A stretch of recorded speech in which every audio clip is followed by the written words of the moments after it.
Children welcome to अद्वितीय classes. आज का जो टॉपिक है उसमें आप ये जानेंगे कि सभी स्क्वायर जो है वो रेक्टेंगल होते हैं, इसका आंसर यस, और सभी रेक्टेंगल जो है स्क्वायर नहीं होते हैं, इसका आंसर होगा नो। और क्यों होता है इस रीजन को जानेंगे। ओके, रीजन मीन्स कारण। तो आपके पास ये जो साइन बना हुआ है इम्प्लाइज डेट का, ये बता रहा है कि आप जब ऐसे चलेंगे तो आपका आंसर होगा यस। आप जब ऐसे चलेंगे तो आंसर क्या होगा यस, यानी कि ऑल स्क्वायर्स आर रेक्टेंगल, तो आंसर होगा यस। बट आप जब उल्टा चलेंगे यानी कि ऑल रेक्टेंगल आर स्क्वायर्स, तो आपका आंसर होगा नो। ठीक है, ऑल रेक्टेंगल्स आर स्क्वायर, तो आंसर होगा आपके पास नो। हो भी सकता है और नहीं भी, ठीक है। क्योंकि आपको कैसे पता चला कि आपके पास ये जो फॉर्म बन गई, ये फॉर्म एक तरीके से आपका रेक्टेंगल शो कर रही है, क्योंकि जब इक्वल साइड होगी, बट जरूरी नहीं है ना इक्वल साइड होना। उसमें तो ये कहा नहीं है ना कि सभी साइड्स इक्वल होनी चाहिए। ये सभी साइड्स इक्वल होने की कंडीशन स्क्वायर के लिए, रेक्टेंगल के लिए नहीं है। रेक्टेंगल क्या बोलता है, सिर्फ opposite sides are equal. Clear हुआ पॉइंट। और क्वेश्चन आपको इस तरीके से भी आ सकता है कि every square is a type of rectangle. Rectangle और रोम्बस दोनों में आंसर आपका क्या रहेगा यस। ठीक है, तो क्वेश्चन फर्स्ट में तो आपको ये समझाया कि रेक्टेंगल होता है। नेक्स्ट सेकंड एरो करके दिया है ऑफ रेक्टेंगल या ऑफ रोम्बस भी, तो सभी का आंसर क्या होगा यस। अभी यहाँ पर सिर्फ रेक्टेंगल का रीजन जानेंगे कि रेक्टेंगल कैसे होता है। आपके पास एक आपने स्क्वायर लिया, दिस इज सॉल्यूशन। ओके, ये क्या है आपके पास सॉल्यूशन है।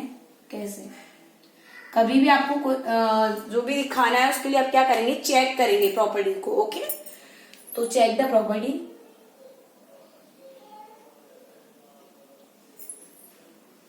सबसे पहले आपने क्या किया, ABCD एक स्क्वायर लिया। ठीक है, दिस इज क्वाड्रिलेटर। ये किसके टाइप्स होते हैं, जो फोर साइड्स होती है, फोर साइड्स वाले शेप को जो क्लोज फिगर होता है उसको हम हमेशा क्या बोलते हैं क्वाड्रिलेटर।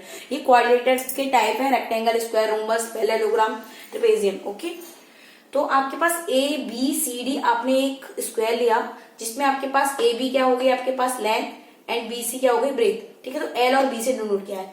अब जब स्क्वायर है तो इसका मेजरमेंट सेम होगा। अगर आपने मान लिया आपने उसका मेजरमेंट क्या लिया A, तो B भी आपके पास क्या हो गया A। ठीक है, तो यानी कि L इक्वल टू B। यहाँ पर स्क्वायर में क्या होगी condition, L equal to B। अब आपने A लिया है ये और B भी A लिया है। अब आपसे फर्स्ट आप देखेंगे, चेक करेंगे कि properties of rectangle. Rectangle show करना है ना कि सभी स्क्वायर रेक्टेंगल होते हैं, तो रेक्टेंगल की जो प्रॉपर्टी होंगी उनको देखेंगे कि क्या ये सेटिस्फाई है या नहीं। ओके, तो फर्स्ट प्रॉपर्टी क्या बोलती है, अपोजिट साइड्स आर इक्वल। अब आप चेक कीजिए कि आपके पास अपोजिट साइड्स क्या है, AB इसके इक्वल है DC के, और BC किसके इक्वल है AD के। क्या आपके पास इक्वल है, ये A है तो ये भी A है। ओके, यानी AB equal to DC equal to L equal to A। L means length, okay, B means breadth. तो आपके पास जो L और B है यहाँ पर क्या है A। मेजरमेंट क्या लिया स्क्वायर के लिए A। ठीक है, similarly AD equal to BC equal to B equal to A। Measurement क्या है इसका B का इक्वल टू A। ठीक है, तो यानी कि आप देख रहे हैं कि आप अपोजिट साइड देख रहे हैं तो वो इक्वल है। ये नहीं बोला कि अपोजिट साइड A नहीं होनी चाहिए, स्क्वायर में तो ऑल साइड्स आर इक्वल। ठीक है, तो रेक्टेंगल में आपके पास क्या है, सिर्फ रेक्टेंगल क्या बोल रहा है, अपोजिट साइड्स आर इक्वल। तो अपोजिट साइड हम देख रहे हैं तो हमारे पास क्या है, ये भी है ये भी है, और जस्ट इसके अपोजिट क्या होगी ये, तो ये भी है ये भी है। जरूरी नहीं है कि A हो, लेकिन हमें स्क्वायर को रेक्टेंगल दिखाना है तो यहाँ पर स्क्वायर की मेजरमेंट ले लिया A रहा होगा। ठीक है, सेकंड है आपके पास AC और BD जो डायगोनल है, डायगोनल्स आर इक्वल। तो डायगोनल क्या होंगे हमारे पास, BD और AC क्या होंगे, BD और AC। हमारे स्क्वायर क्या बोलता है कि जो उसके डायगोनल्स होते हैं वो कैसे होते हैं, इक्वल होते हैं। तो AC और BD क्या रहेंगे इक्वल। ठीक है, अब आपके पास अब ये इसकी जो मान लीजिए वैल्यू क्या रहेगी, तो उसे निकालने का तरीका है इन ट्रायंगल BCD में आपके पास BC इक्वल टू A, क्योंकि ये आपने BCD एक ट्रायंगल लिया, इसकी वैल्यू A, इसकी वैल्यू A, और ये आपके पास क्या है 90 डिग्री के सामने वाला है, तो ये क्या बन गया हाइपोटेन्यूज। तो आप फॉर्मूला देखो, जो हिंदी मीडियम वाले बच्चे हैं उसमें हिंदी में आपको कर्ण बोला जाता है। हाइपोटेन्यूज को क्या बोलते हैं हिंदी में, कर्ण, और परपेंडिकुलर को लंब, और बेस को आधार।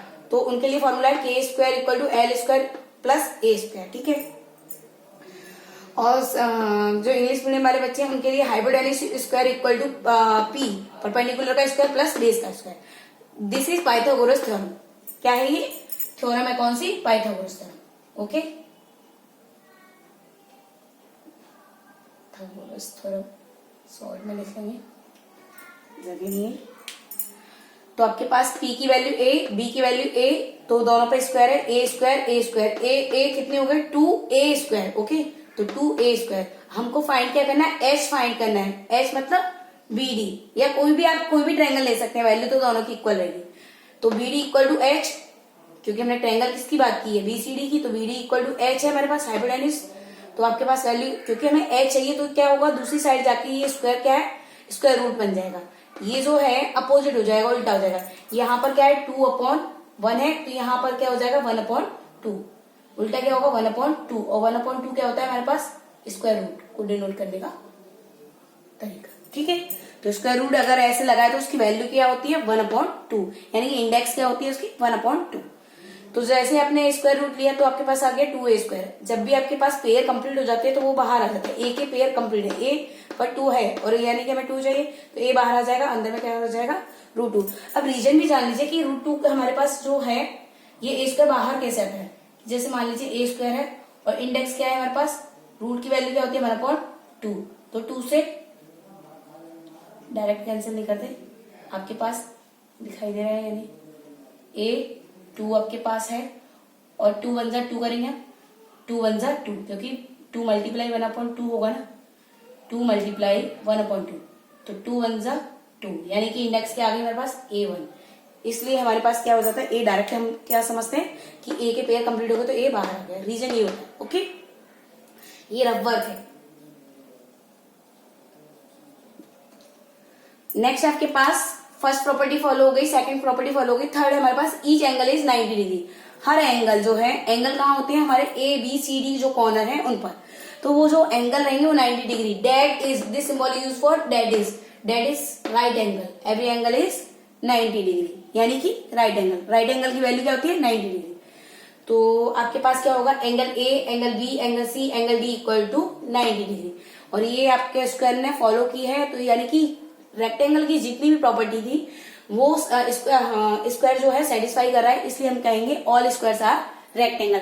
बट उल्टा नहीं होगा कि हर रेक्टेंगल जो है स्क्वायर नहीं होगा, उसका रीजन हम नेक्स्ट वीडियो में समझेंगे।